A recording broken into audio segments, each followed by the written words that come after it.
नमस्ते साथीहरू। आज चाहिँ मैले यो खसीको ह्याकुलो र कलेजीको रेसिपी लिएर आएको छु। साथीहरू तेल तातिसकेको छ हैन। मैले यहाँ 5 फोरन राखिदिएको छु। यसै गरी तेजपात र यसमा थोरै ग्रिन चिली पनि राखिदिएको छ। र यसै गरी साथीहरू यसमा प्याज पनि राखिदिएको छ। प्याजलाई एकछिन यो गोल्डन ब्राउन हुन्जेलसम्मको लागि खर्याउने। साथीहरू हेर्नु त यो प्याज चाहिँ हल्का हल्का खरिन थालेको छ। साथीहरू यो प्याज खरिसकेको छ। मैले यो खसीको ह्याकुलो लिएको छु, 400 ग्राम जति होला यो। यसलाई पनि मजाले भुट्ने पहिला।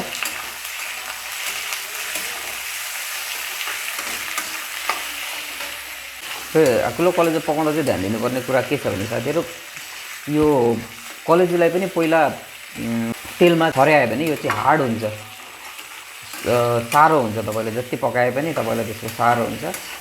त्यसैले पहिला यसलाई पकाउने र यसको हल्का ग्रेभी गरेर अनि त्यस पछाडि चाहिँ कलेजीलाई हालेर पानी सुकाइदिनुपर्छ, अनि चाहिँ राम्रो बन्छ। यसै गरी साथीहरू मैले यहाँ थोरै बेसार राखिदिएको छु।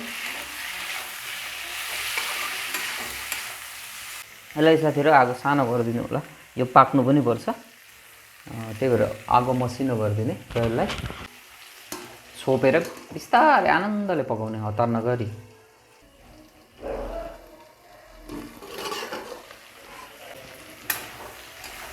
साथीहरू तपाईँले अहिलेसम्म पनि मेरो च्यानललाई सब्सक्राइब गर्नुभएको छैन भने कृपया सब्सक्राइब गरिदिनु होला र लाइक सेयर र कमेन्ट गर्न पनि नभुल्नु होला साथीहरू। र सब्सक्राइब गर्नुभएको छ भने बेल आइकन पनि दबाइदिनु होला, जसले गर्दा तपाईँलाई नोटिफिकेसन पाउनु पनि सजिलो हुन्छ।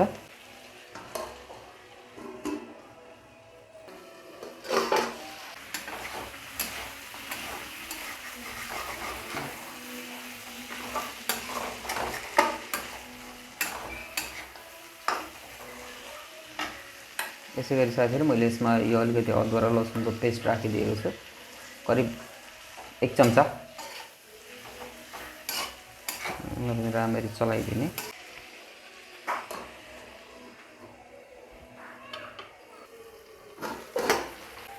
साथीहरू यो चाहिँ हल्का हल्का पाक्दै गइरहेछ, भुटिँदैछ।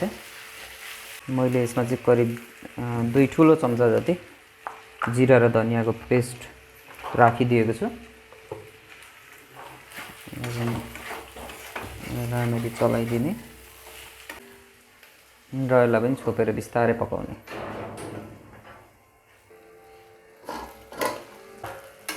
साथीहरू यो चाहिँ भुटिँदै गइरहेछ हैन। अब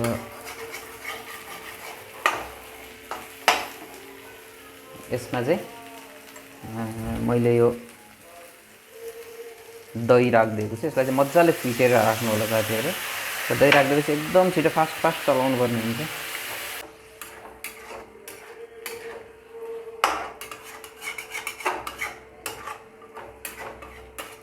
दहीमा चाहिँ हल्का कच्चापन हुन्छ साथीहरू हैन, त्यही भएर यसलाई चाहिँ राम्ररी छोपेर पकाउनु होला।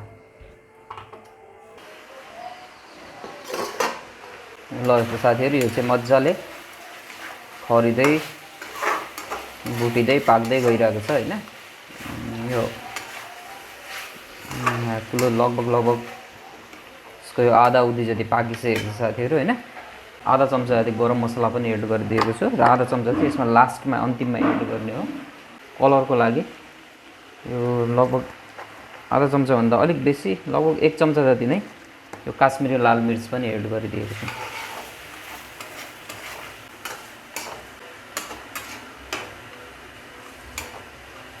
साथीहरू यसलाई अब एकछिन छोपेर पकाइदिनु होला।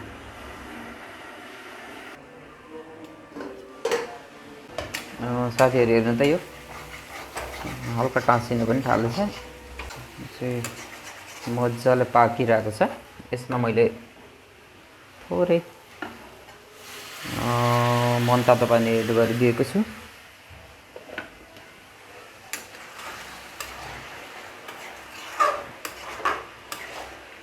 अब साथीहरू यसलाई छोपेर एकछिन समय यसलाई पकाउने।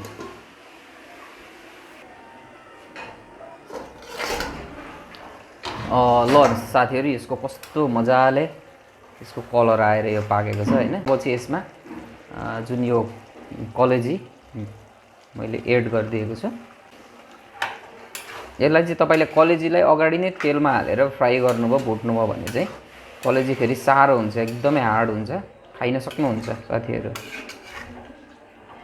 टेस्ट पनि त्यति राम्रो आउँदैन र तपाई जहिले पनि यसलाई यसरी पकाउनु हो भने खानामा पनि मिठो हुन्छ र हेर्नमा पनि एकदमै राम्रो देखिन्छ।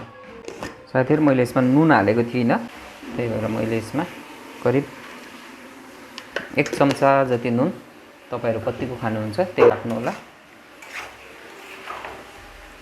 च्यानल सब्स्क्राइब गर्नुभएको छैन भने कृपया तल रातो बटन छ सब्स्क्राइबको, थिचिदिनु होला साथीहरू। अब साथीहरू यसलाई आनन्दले मजाले छोपेर पकाउँदै जाने। हेर्नु त यो कस्तो मजाले पाकिरहेको छ।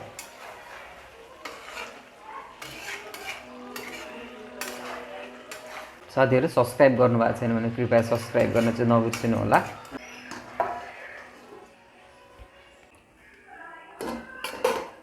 साथीहरू हेर्नुस् त कस्तो मजाले पाकिरहेछ यो, दामी पाकेको छ। यसको कलर हेर्नुस्, यसको यो ग्रेभी टाइपको सबै सुकाइदिनु पर्यो, अनि त्यसपछि यो रेडी हुन्छ साथीहरू।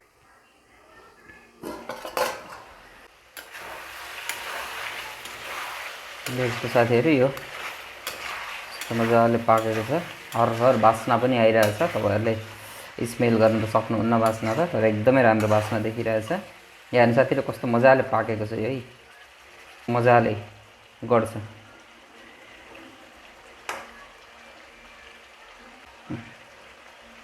फाइनल्ली साथीहरु यो कलेजी र हाकुलोको रेसिपी चाहिँ रेडी भइसकेको छ। हेर्नु त साथीहरु यो मजाले यो बाहिर तेल छोडेको छ। यसको मतलब यो चाहिँ अब रेडी भइसकेको छ खानको लागि। र तपाईले मेरो च्यानललाई माया गरिदिनु होला, म यस्तै नयाँ रेसिपीहरु तपाईको लागि लिएर आउँछु। हेर्नुस् त यो हाकुलो कलेजीको रेसिपी कस्तो राम्रो देखिएको छ। मेरो त मुखबाट पुरा पानी नै पानी निस्किसक्यो क्या, कतिखेर यसलाई खाउँ भन्ने भइसक्यो हैन। तपाईहरु पनि मुटु, कलेजो अनि यो गुर्दा भनेको चाहिँ किडनी मतलब सबैलाई एकै ठाउँ राखेर यसरी बनाउनु होला। लाइक, शेयर र कमेन्ट गर्न चाहिँ नबिर्सिनु होला साथीहरु। हेर्नुस् त यो कतिखेर खाउँ भइसकेछ क्या मलाई चाहिँ। अब सिधै यो भिडियोलाई अब बन्द गरेर धनाधन दिन थाल्ने हो साथीहरु। हस् त अर्को भिडियोसम्मको लागि मलाई बिदा दिनुहोस्। धन्यवाद।